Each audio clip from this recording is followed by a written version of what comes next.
You're tuned in to the Wifed Up Now What podcast. I'm Coriel, here to give y'all some marriage management advice specifically for millennial wives. Now, before I introduce my guest, let's just address the elephant in the room. I know that when you saw me pop up on the screen, the first thing you were thinking was, where's TK? Don't worry, TK is going to be here at the end of the episode, okay? So if you are here for our girl TK, stick around. She'll definitely be here for that wifey keeps it spicy, okay? Today's guests are two amazing wives who have some stories to share. Y'all know that we're all about learning the real behind these relationships because it is so easy to get caught up in the fantasy and this fairy tale idea of finding a husband and living happily ever after. And although you might be happy, the ever after part is probably not going to happen. And so today we're going to talk about the real inside of these relationships. And I have Precious and Angela in the building. Hey. Hi. So start by telling us how long you've been married. Well, I've been happily married for 10 and a half years. Come on, 10 and a half. Yes. Well, it's almost less than a half because our anniversary is in April. Okay. Yes. Okay, so 10 years.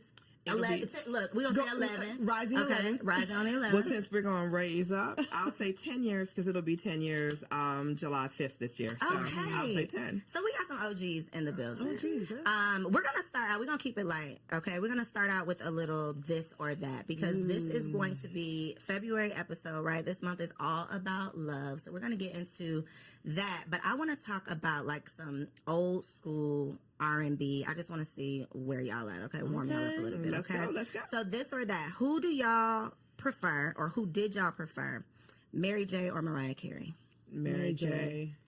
Why did you make that face as if there was no other option? I mean, Mary J has the soul. She has the grit. You know, she's been through some things. I think that Mariah's been through some things more in the latter times. When she first came out, I felt but like... that's not what she was singing about. Yeah, it wasn't what she was singing about. And I mean, from a suburban girl, I just resonated with Mary J because I just was like, I ain't been through these things, but it's interesting, you know? So I think I was more mesmerized by Mary J. Okay. I think everyone can relate to Mary J because she's a little bit more around the way. Your homegirl, she's been through what you've been through and doesn't come across as, no, this can't happen to me. Right. I think Mariah does separate herself from, she's definitely not the around the way girl. Okay, I got it. Boys to Men or Drew Hill? Not two really deep sides. Well, you know what? For me, I'll say it depends on what mood I'm in because I enjoy both artists. They're both amazing artists, both amazing vocals. But if you, depending on what mood, that one's a tough one. Now, that one's a tough one. Flip a coin. I'm going to go with Drew Hill, though. See, Drew Hill is the basement parties, the sock hops. Drew Hill was us being fast, yeah. Yes, the sock hops, the dancing, all that. And then Boys to Men, I feel like I have to choose Boys to Men because, like, some of those songs will still bring me to tears today. They're more, like, iconic. Yes, and what band do every single person you relate to? Like, I love the deep voice. I love the high pitch. Like, Okay, so that was a good one. Okay, last but not least, Usher Confessions or Beyonce Lemonade? Beyonce. On the internet, it's Beyonce's internet. Beyonce. Is it? 100, or not two, okay. Is it Beyonce's internet, Angela? I'm going to defer and say, watch this. These are my confessions. Listen, I haven't been to the concert, so maybe. And see, that was a Tiny Desk one. I'm going to go ahead and say Usher. I am definitely in agreement with Usher. Yeah. I think that the album, now I put the album specifically because I think that it would have been hands down like Beyonce, but the Confessions album was so iconic. Priceless. Yeah, it's just like, how can you compete with that? I don't want to revoke my card because I just never really was like. I'm not saying it's anything against it. You're not familiar with it? I'm familiar, but I wasn't like one of those people that was playing it on repeat. Okay. Like, I don't know what era of my life. Every minute of every song. I don't know what era of my life I was in then, but college, freshman year. Yeah. Look, I know what you was doing. Freshman year of college, no. Okay, it's a no for you. Okay, Beyonce Lemonade. Okay. So just a little fun to warm y'all up. Now we're going to get into some reactions. It's a lot of craziness going on these internet streets, right? But one of the perspectives that we don't often hear is the wife's perspective. We are always talking about relationships with single people, which is cool. But I believe there's just a wisdom that comes with being a wife. And so I would love to get y'all's opinion on just one little crazy clip on this internet, okay? So the premise, there's a group of men, and they all have a balloon. A woman comes up, she introduces herself, talks a little bit, and the men pop a balloon if they're not interested in her. See. And then once the balloon pops, they ask the man, why are you not interested? Like, what was it about her? So this particular young lady, whatever she presented was obviously tied into this emotional baggage that she was still holding on to. Even based on that little clip, you could see how defensive she got with, you just into therapy, I'm good. People, we all need therapy. Let's say that. We do. But the part that stood out to me was, I don't care how you look. I can afford you. I got the money. But emotionally, I'm not dealing with that. Right. And I think so many women, so many single women, so many beautiful or successful single women these days think that their beauty or success is enough. But these men are starting to know and realize that they have worth, and they don't want to necessarily waste their time with the liability. So the wives' take on that clip, what do y'all think? You know what's funny?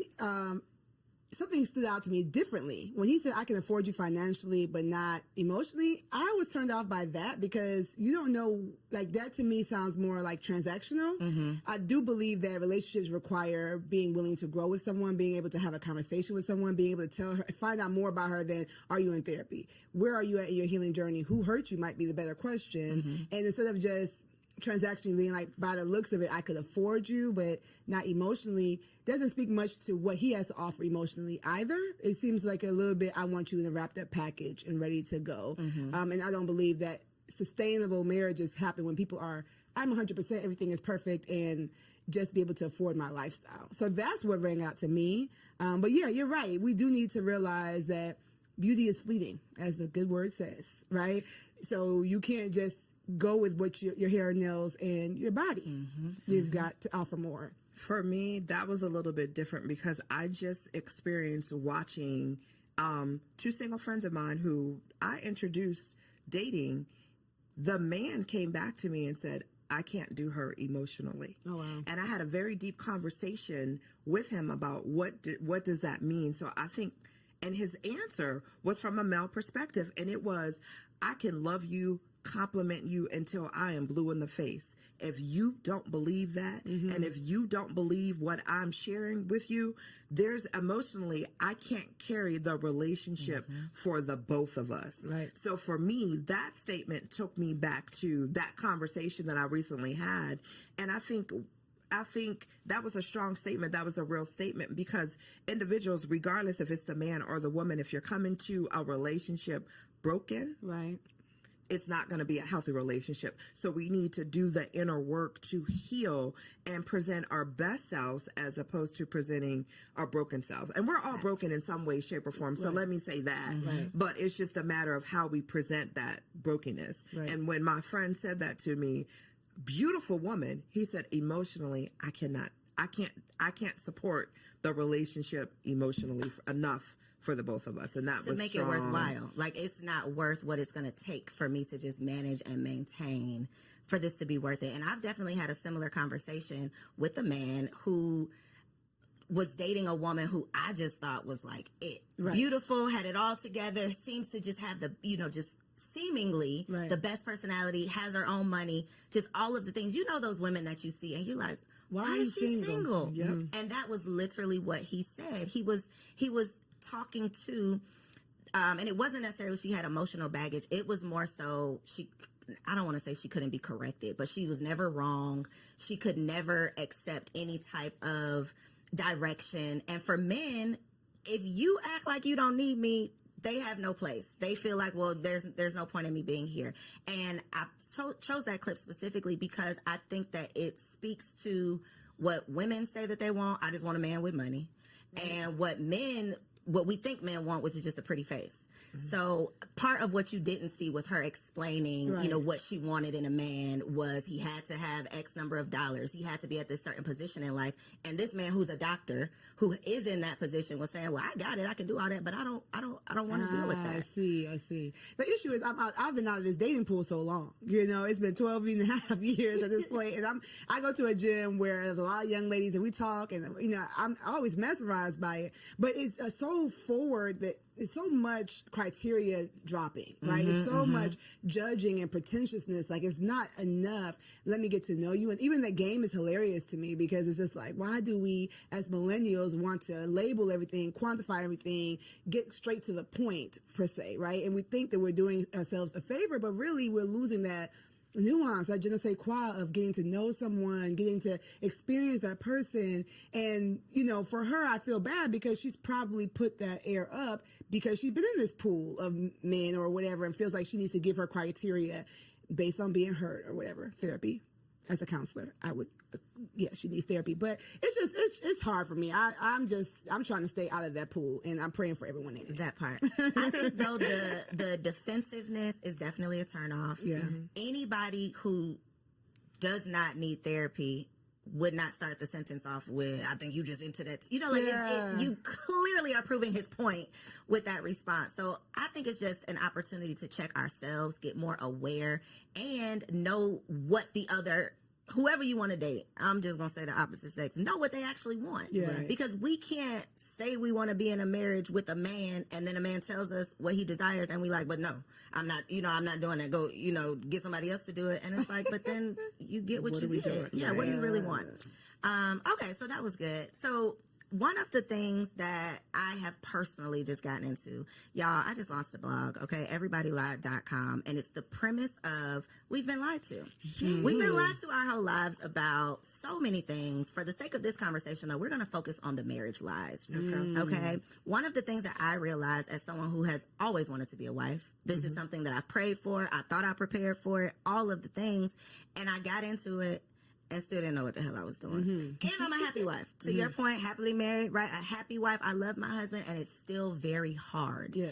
And so I know that I'm not alone in that. And I know so many women get into these marriages, become a wife, take on this role, and then it's not necessarily what they thought it was going to be, or they don't know how to manage or maintain. So first question for you two, what was the biggest reality check once you became a wife?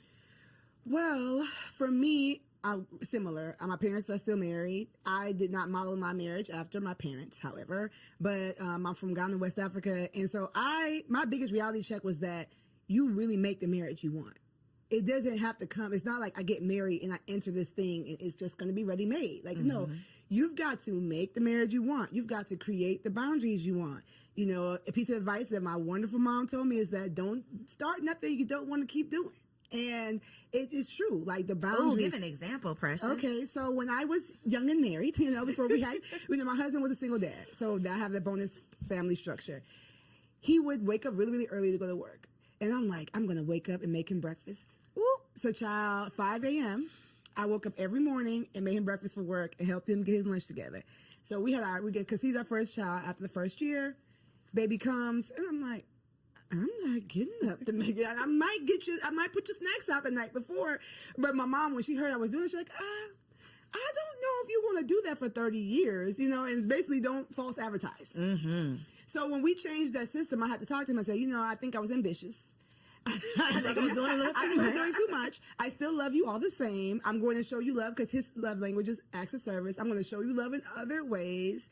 Now that I think about that, I need to start going back to some of those things. But you make the marriage you want. And if you're open and do premarital counseling and do all the things about communicating, you have to communicate when that marriage that you built is not looking, the math isn't mathing. It's not looking the way you want. It's not just I walk into marriage and marriage happens to me. You've got that's to good. work. Not starting something that's not sustainable because baby. And then I'm going to let you answer. But one thing a point that you made that I want the people to take away from this is that was his love language, and you had to have a conversation about why it was shifting, because his natural thought would have been, she don't love me no more. Right, the baby came and she don't care about me. And now y'all bumping heads, and it was a simple, I'm tired now, I can't keep up with this. But if you don't communicate it, then it turns into, my wife don't want me no more. Exactly. And we know what that can turn into. A lot. So a lot of things that you don't want. So I love that you were able to recognize that and point that out.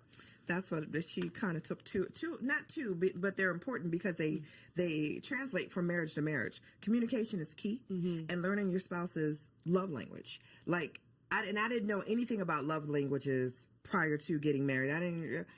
I love you, you love me. Okay, let's go together. Let's check that box and we go together. We boyfriend, girlfriend. However, when you're married and when you truly want to be able to communicate, when I sit down with my husband, I look at my husband. If I want to have an uncomfortable conversation, I always ask him, can I talk to my friend? I don't want to talk to my husband. I want to talk to my friend, because my husband is truly my best friend. And I talk to him. Sometimes I catch myself, and girl, he'll stop and he'll be like, I'm not your girlfriend.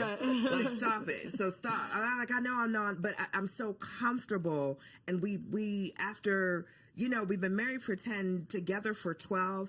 I've been able to figure out how to communicate with him, not to him, but with him. We communicate amongst each other. And I think, in the beginning, because I was single for so long, he's like, why do you talk at me? And when he said that, I had to take a step back and really understand what he meant by that. So now it's like, hey, can I talk to my friend?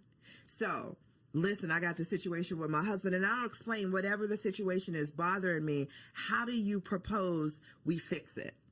And then he'll giggle, and he's like, so should I answer as your friend or your husband? So it's just finding relatable ways that's not going to make someone defensive, that's not going to make somebody automatically shut down and not listen, but finding creative ways to communicate. So I'm going to go back to, I love when we first started dating. Like, so let's talk how we talked when we were dating before we got married. And then I had to understand, what is your love language, and incorporate his love language into our communication to keep things easy. So again, it's just that communication and knowing how you want to be treated and how your spouse wants to be treated. And that is, and making your marriage your own to what Precious said. Like, no one has a blueprint, and you want your marriage. You want to enjoy your marriage. You want to be able to say, hey, I love it here. Yep. That should be it. I love it here. Yep. One thing that you said that I think is a big challenge, and it goes back to the clip with the you need therapy, the emotional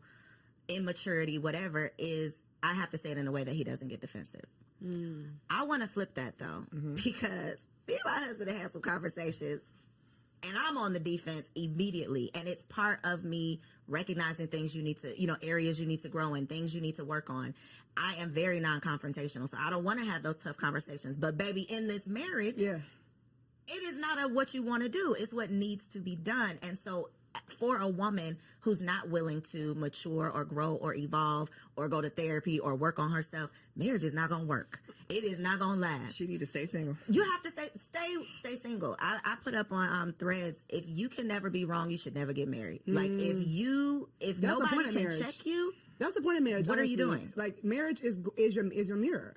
Marriage is motherhood too, if we're going to get to that. But marriage and motherhood are your mirror. Okay, alliteration. You're going to see yourself in the way you never saw yourself while single. Right? If you see yourself, it's going to be uncomfortable. It's going to be so uncomfortable. If you see yourself in your own eyes all the time, then, I would say get some really deep relationships, even with the opposite sex, even with your own gender, before you get married. Get people in your life that are going to challenge you.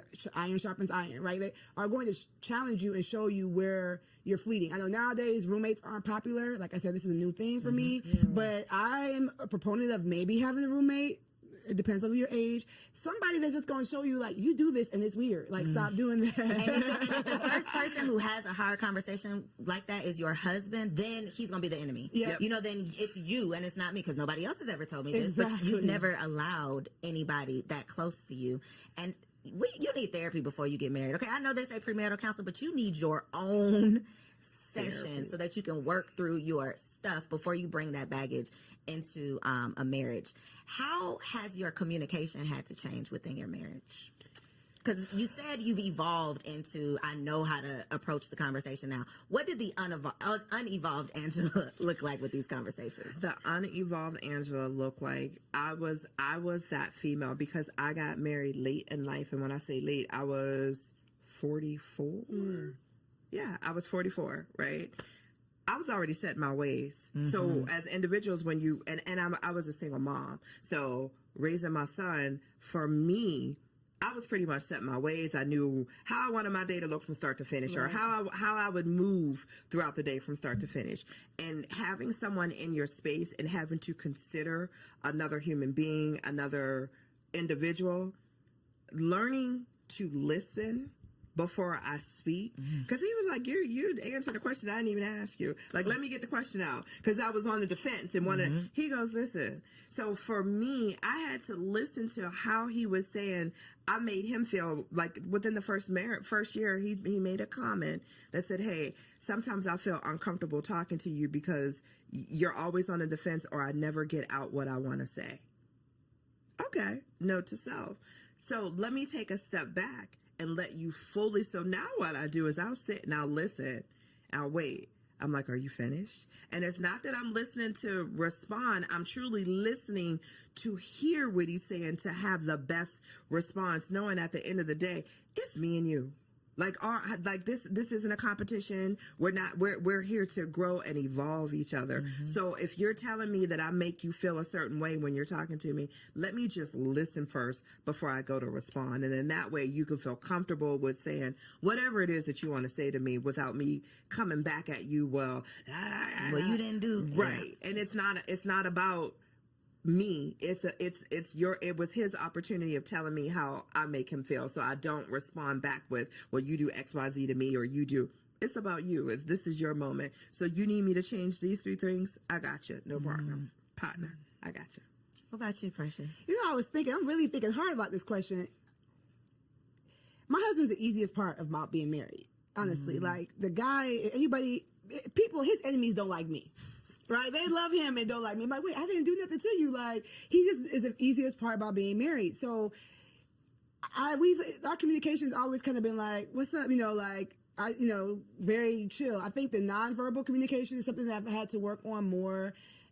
What's that look like? Your face talking for you? Face, maybe just like, my love language is physical touch, which is not a lot of women's love language. So if I'm irritated, I'm like, you don't really gotta touch me like that right now, right? But so working on that, and then also we talked about evolution, right? So Cole knows this. I lost 75 pounds before I got married, and I've gone through weight loss after having all of my kids and all that kind of stuff. Yes. So having 3 kids, having a weight loss journey, and now I help moms do the same thing, but I've had to learn my body. So my nonverbal communication has changed, right? The things that I like have changed. So I've had to communicate with him physically different, and he had to learn me more so differently as I have gotten older. Now I feel like I have the body I wanted when I was 20 something, you know what I'm saying, in my 30s. So our physical communication has changed and evolved, and he's thankfully saw me on my journey when we met. And so he likes me heavy. He likes me slim thick.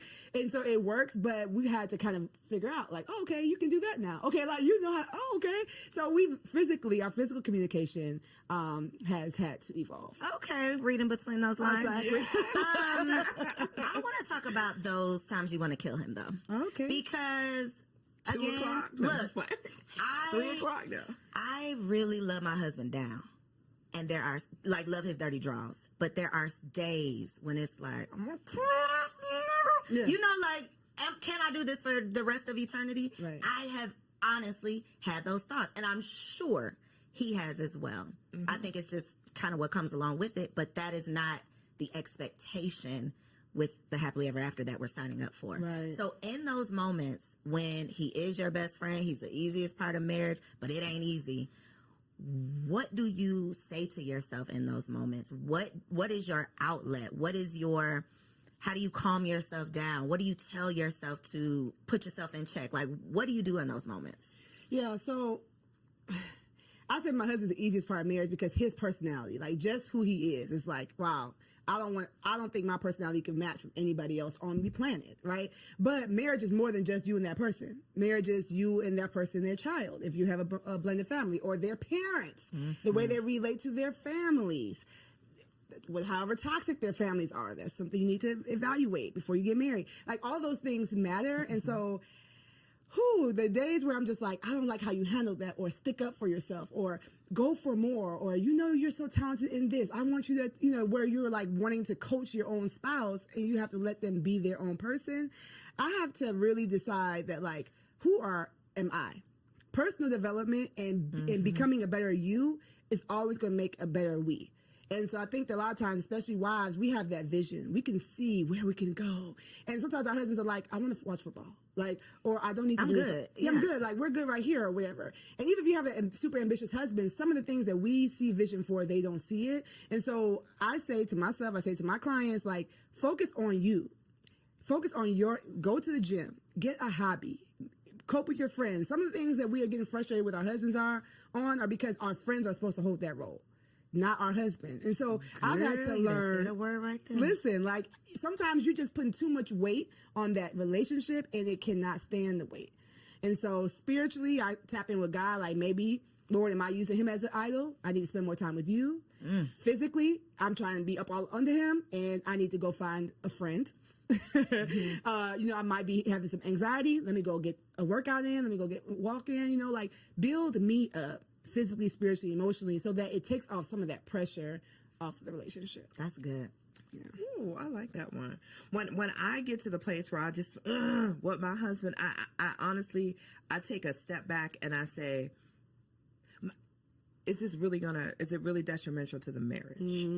If it's not, I let it go. And it's funny, our arguments, 10 years, our arguments are so minute when I listen to other marriages and we talk about, like, issues or problems.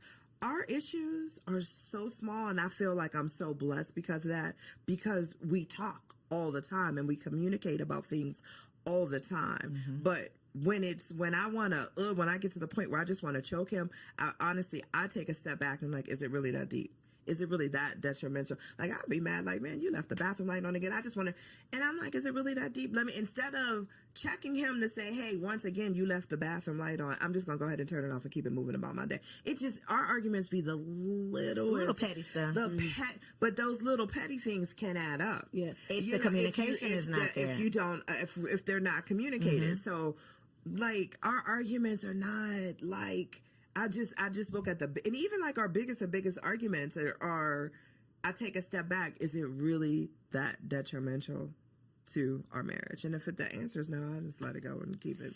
Do you all believe there's deal breakers in marriage? In your personal marriage, is there a deal breaker? I say all the time, if you cheat, then yeah, that's a deal breaker for me. And he looks at me, he was like, you'd be so quick to dismiss somebody for cheating. I'm like, for me, you always have a choice. And that choice is not necessarily, am I going to do it or not, but there's a choice prior to you wanting to do that. What is wrong in the marriage that needs to be fixed that you couldn't communicate with me? So give me the opportunity to fix it before you cheat. So for me, anything else we can get over, but if you cheat, there were all these opportunities. Obviously, I wasn't not giving something, don't know what that could be, because you've never communicated that to me. So for me in our marriage, my husband already knows, for me, like, cheating is like a deal breaker, where he's the opposite. I'm his second marriage, and he's like, we're together forever. So basically, and he always says I had to ask myself, before I asked you to marry you, is this for good? And is there anything that I could not get over? And his answer was no. So I'm like, okay, well, that man ain't cheating. That man ain't cheating.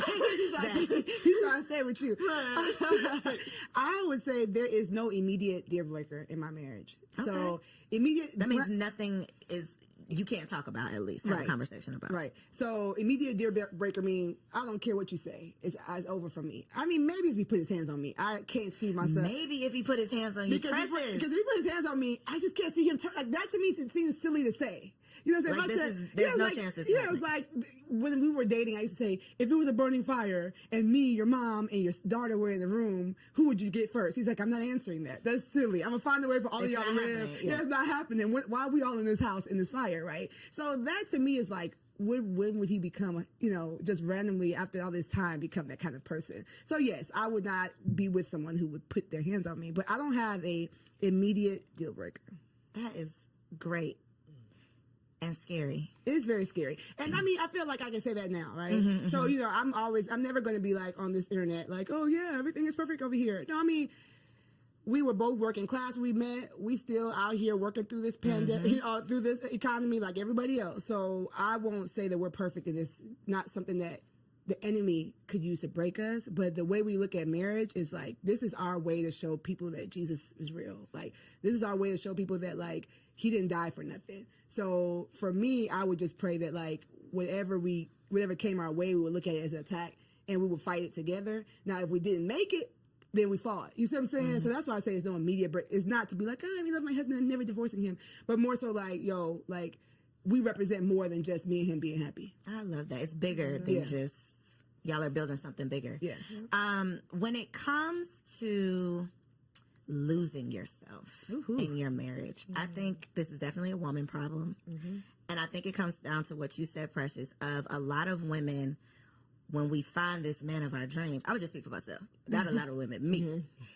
Even when I was dating, I was an all-in type of person. If I am in it, I am in it. I am number one girlfriend. I am all of the things. So now that I have this husband, I am all the way in it. And becoming a mother made me realize, okay, girl, wait a minute. Who are you outside of being a wife and being a mother? Because if that gets lost in the sauce, then I'm literally drowning under just these responsibilities.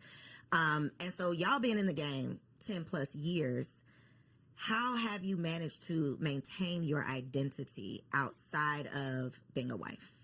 Especially when you have multiple businesses, lots of things going on, you have desires to be more than just a wife, but this is obviously a big responsibility. Go ahead. No. Okay. I think as a woman, you have to create and carve out that time for yourself. Yes. Period. Hands down. You need your girlfriend time. You need your alone time. You need your self-care time. As long as you are always making time for yourself, whether it's perfecting your craft, like Precious said, picking up a hobby, you have to 1,000%, just as much as being a wife, being a mom, we're all of that. Those are important. So is being myself. So when you have those days where, hey, guess what today? Y'all, I'm going to see you later because I'm going to go get my hair done. I'm going to get my nails done. I'm going to go to the spa. I'm going to relax. I'm going to go eat with my girlfriend. It's so important to make sure, not just the women, but the men too. It's just so important that you're taking that time for yourself and you're truly developing. You don't give up.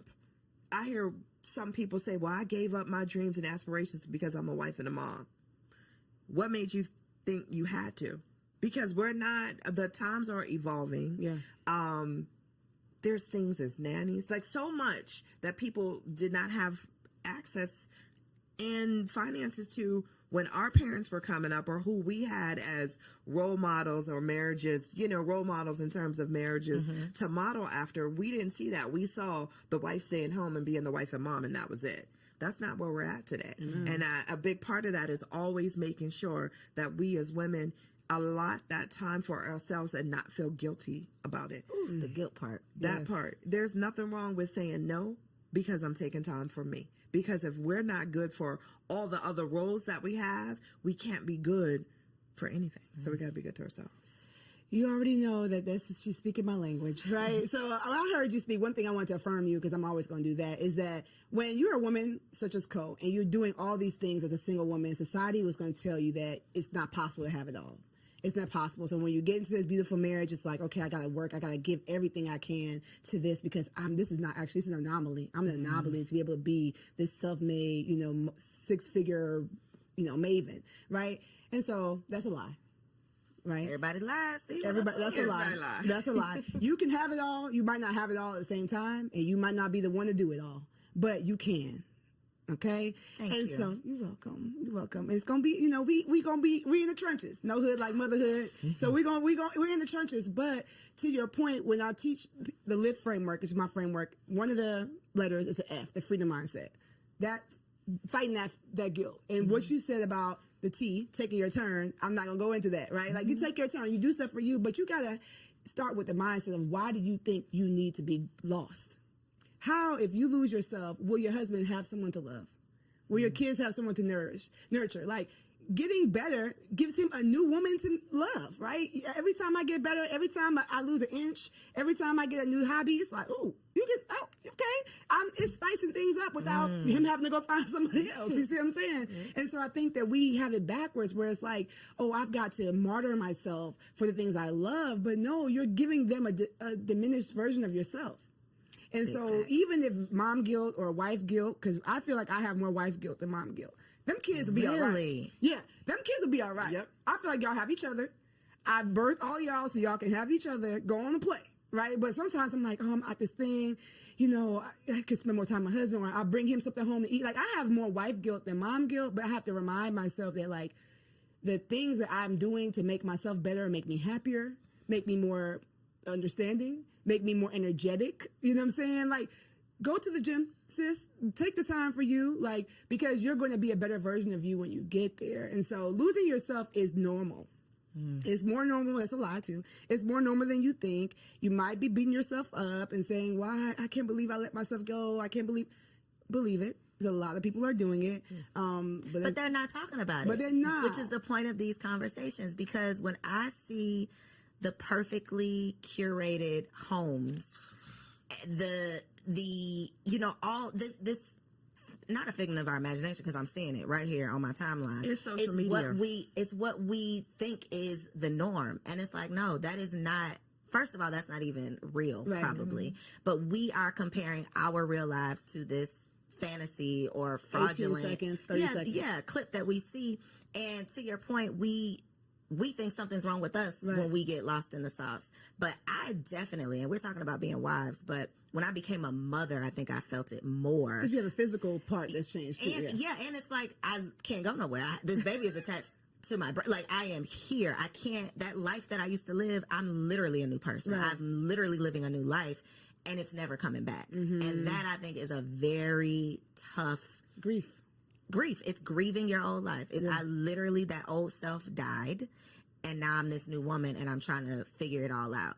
And so conversations like this are so important so that we can normalize the struggle. Like, this, it's not happily ever after. It can be happy, but ever after to me means forever and ever and ever. You're just gonna be happy, and that's not the case. Exactly. I think to Precious's point, she made a statement earlier in regards to when you become a new mom, your friend circle is going to change. Yeah. You want to surround yourself around individuals who are walking the same path you are. You're a new mom, and I'm not saying you're a new mom today, but as a new mom, you're not hanging with the girls that always want to go to the club, because that's not you anymore. So as you develop as a woman, and as we evolve as women, our circles change. Our circle of influence change.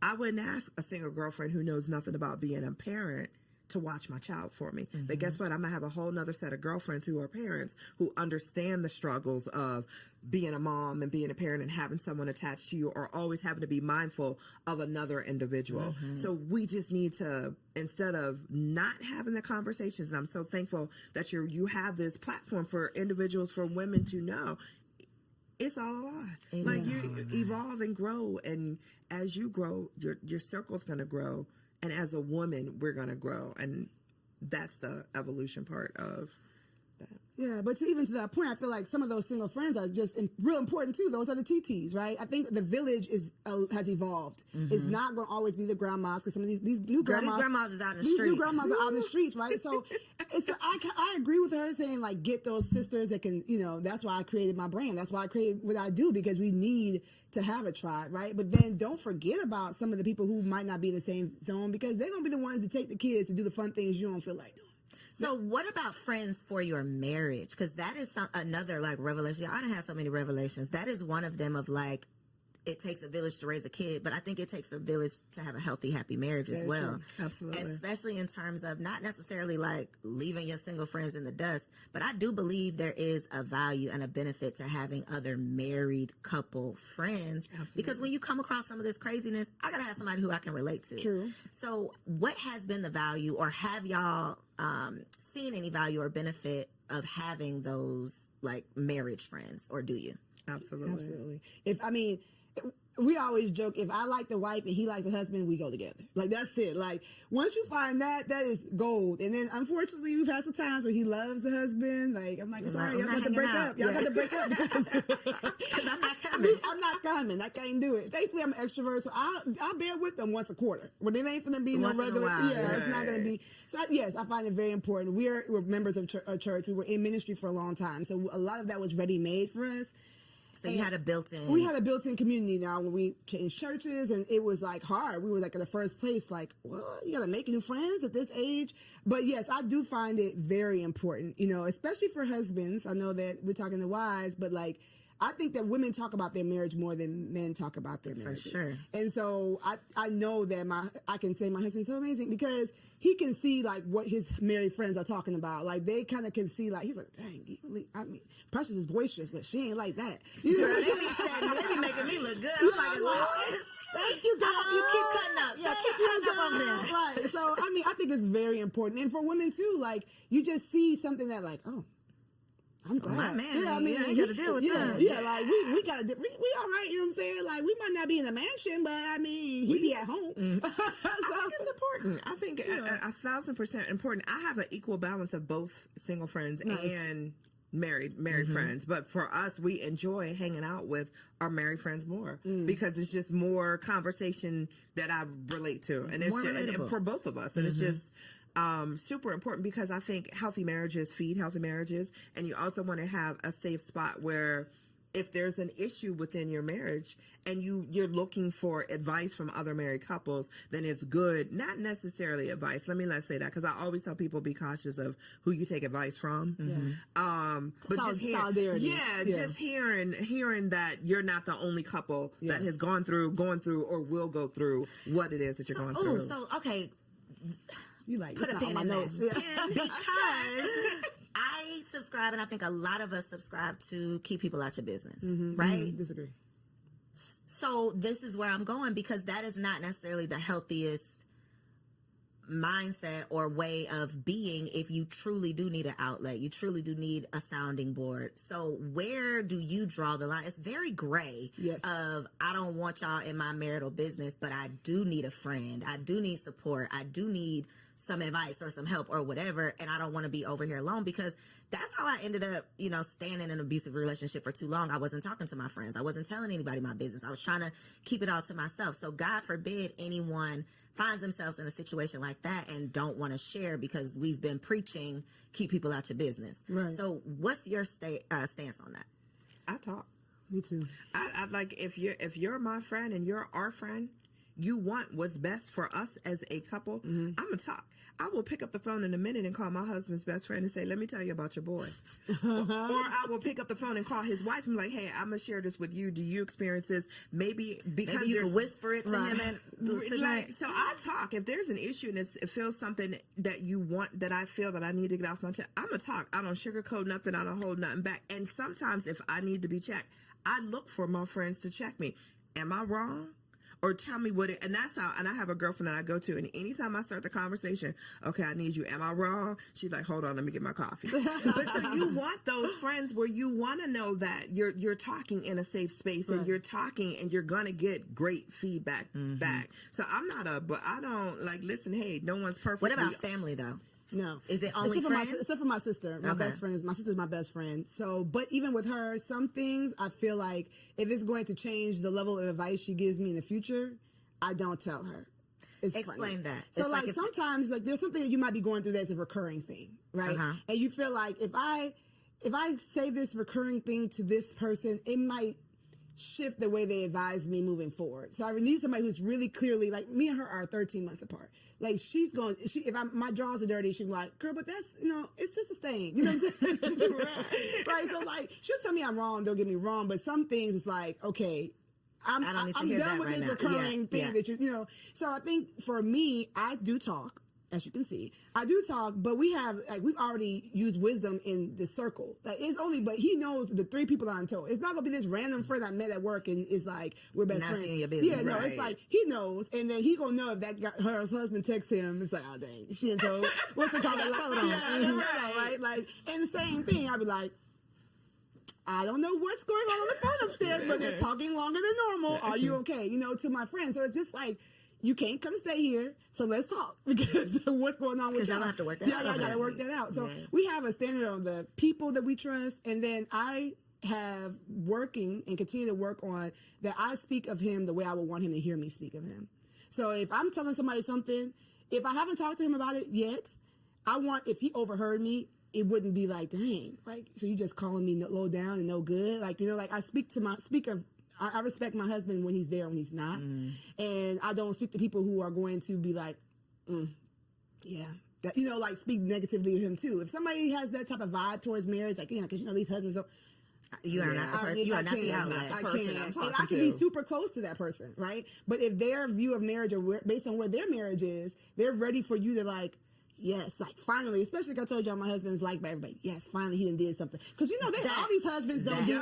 No, don't be all these because then now I'm defensive. I came to you to complain about him, but now I'm like, but wait, No, but wait a minute. he is still perfect. Now this conversation has taken a time. Exactly. Now I got to defend my husband. I was coming here to get some advice or get some. I wanted you to be on my side, but not that much. You know what I'm saying? So you have to use wisdom. You have to be spirit led for me because, like I said, anybody can be used to attack your marriage. And so if you want to work it out, that's where I think the whole don't talk to people is. If you know you want to work it out or you know that there's something that might be somebody else might consider a deal breaker, go to the right person that's not going to come and be used to draw a wedge between you and your husband. I don't think it's family though. To your question in regards to family, and I say that because I'm very careful on what I let my family know about the marriage because I would not ever want someone to look at my husband differently because I gave you too much on a day that I was super emotional and I said, and, you know, I would. So with the family, I'm very cautious on what I choose to tell or what I don't choose to tell. Friends are different. Family, because 9 times out of 10, my husband already told me we're not getting divorced. So I don't want to go paint this image of because I'm mad at you today. Now I'm gonna have my family mad at you because my family ride or die. They going.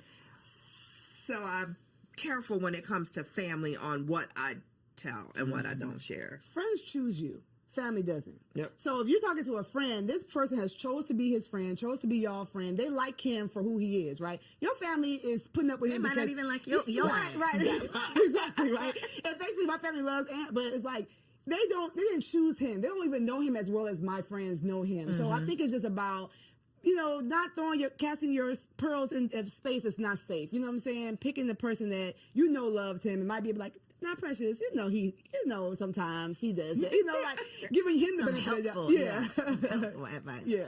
Okay, so for our last segment, it's called Wifey for Lifey because the goal is to be wifey for lifey. This is all about marriage management, how we can maintain and sustain a healthy, happy, most of the time, marriage. Here we go. So one piece of advice in your 10 plus years in your relationship, what would be a piece of advice that you would offer to a woman in her first year of marriage? And you can look right there at that camera and tell the people.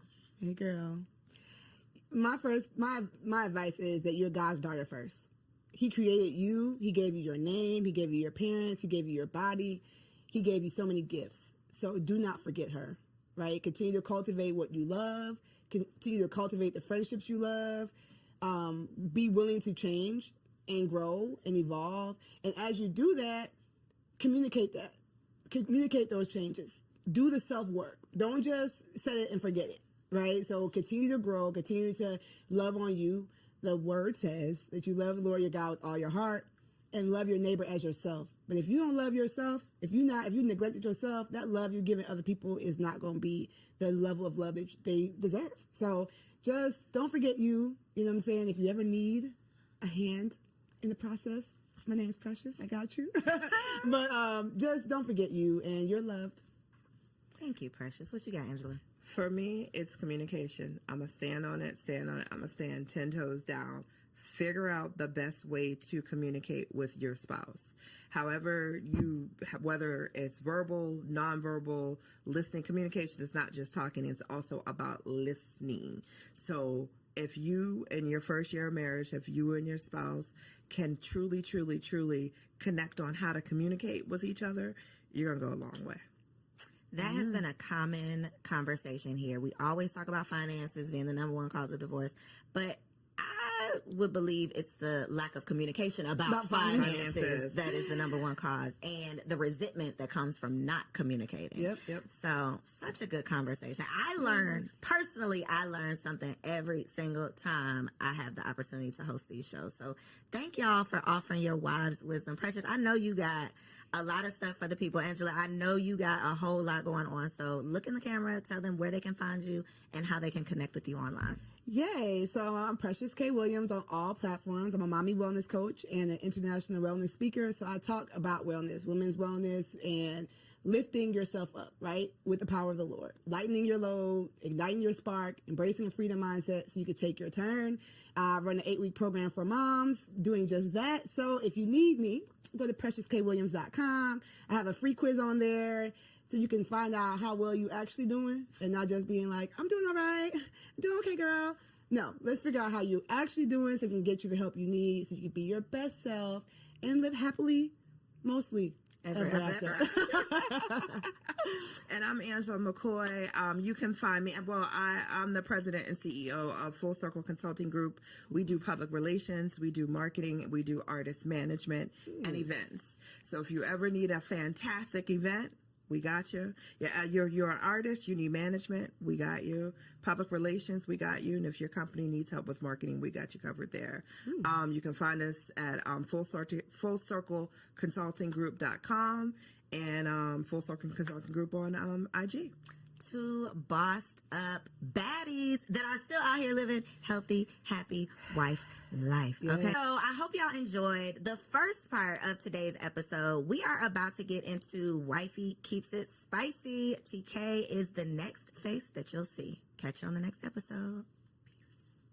Hello, beautiful ladies. Welcome back to another Wifey Keep It Spicy segment with your girl, Takesha. I'm super excited to be back. Yes, with another banger, of course. This is the month of love, February. That's why I got on my red, keeping it sexy. But Valentine's Day is right around the corner as well. And so, of course, I had to give y'all some gems, some jewels, some tips, the tea on how to keep it spicy. Listen, this week is for the big girls. Okay. What do I mean? Because I'm about to challenge y'all to something all month long. Okay. I'm not just about to drop some gems for y'all to be able to enjoy one day. No, baby, we are about to have thriving sex lives and intimacy with our spouses forever. Okay. So we're going to lay down some foundational work, right? I want to challenge y'all as your sister, as your auntie, as your friend. Okay. Am I auntie? But as your friend, I want to challenge you to two things. Okay. I need you to ask yourself if you are ready for the challenge.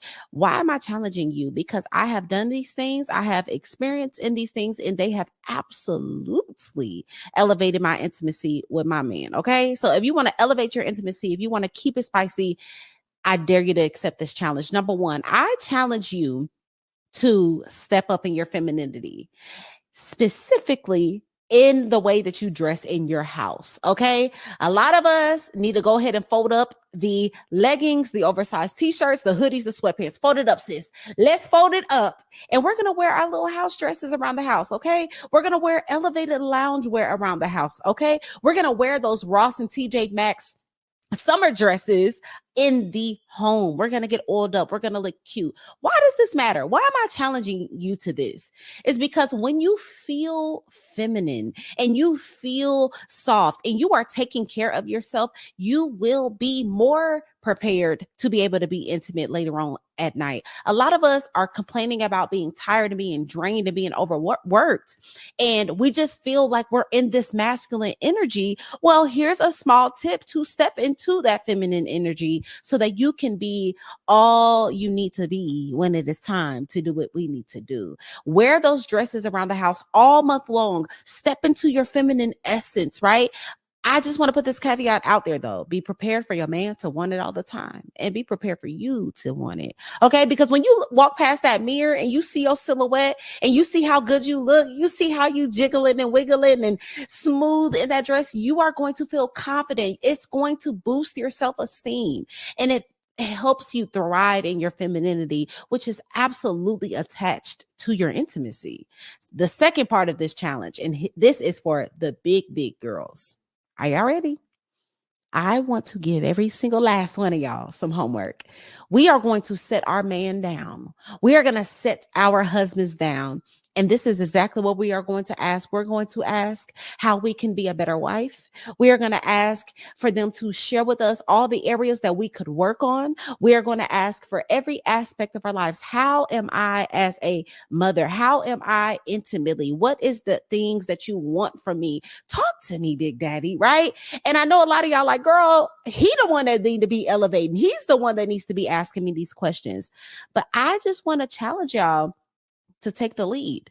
I want to challenge y'all to become more self-aware so that not only are you stepping into your femininity, you're looking more feminine, you are aware of the places that you need to grow in. You are aware in the areas that you need to stretch in.